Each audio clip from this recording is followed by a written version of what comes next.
Eco-fascism is one of the major problems faced by the Western world. Not only the eco-fascists have impeded economic growth in these nations, but they have also helped China grow at the expense of poor economies. That's how China's EV empire was built. Eco-fascists kept on protesting against lithium mining in the European Union countries, and meanwhile, China sneakily captured the global EV market with complete domination.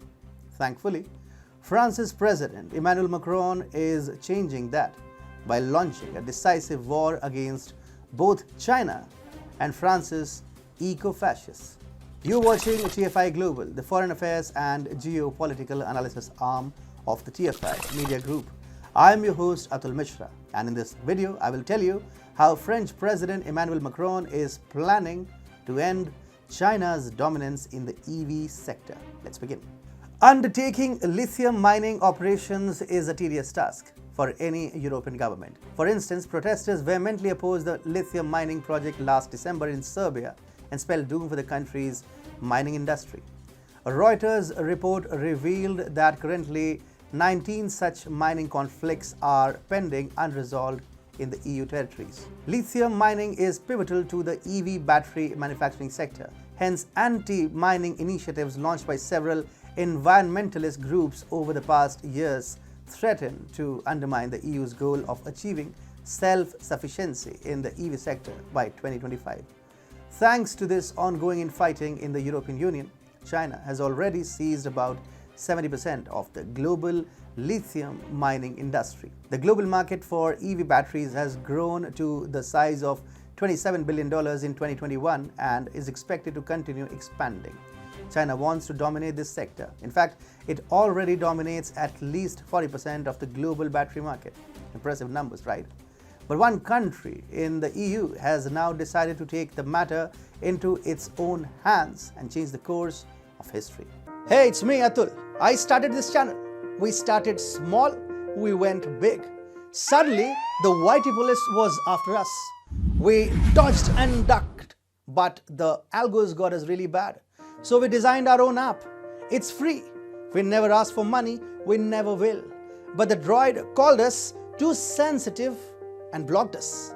We still have an Apple app. Join us and fast, because if you don't, we will cease to exist. Check out the link in the description. Well, France has announced plans to undertake aggressive lithium mining operations to establish itself as the battery powerhouse of the EU and topple China's dominance in the battery sector.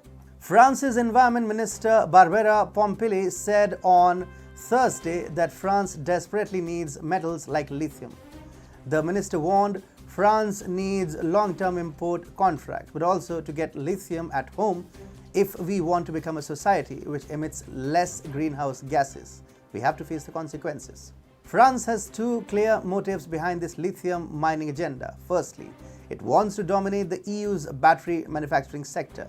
Secondly, it wants to flatten China's dominance in the sector by exporting lithium minerals to nations across the world.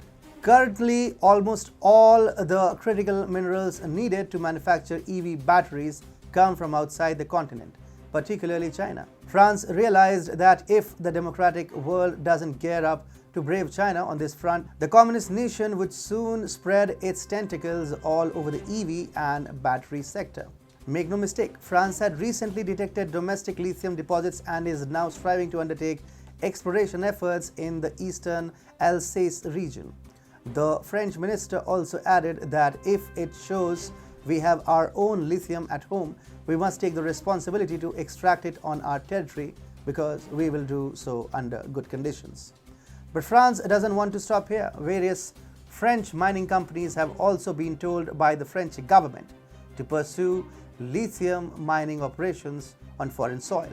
For instance, French miner Eramet is now seeking to ramp up production at a major deposit it owns in Argentina. Lack of investments in the mining sector has so far hampered mining efforts within the EU territories, which in turn has immensely benefited companies from China. Now, by nipping the EU's eco-fascists in the bud and by announcing radical mining projects inside and outside France, the Macron administration is all set to bulldoze China's EV empire and build a grand one on its own.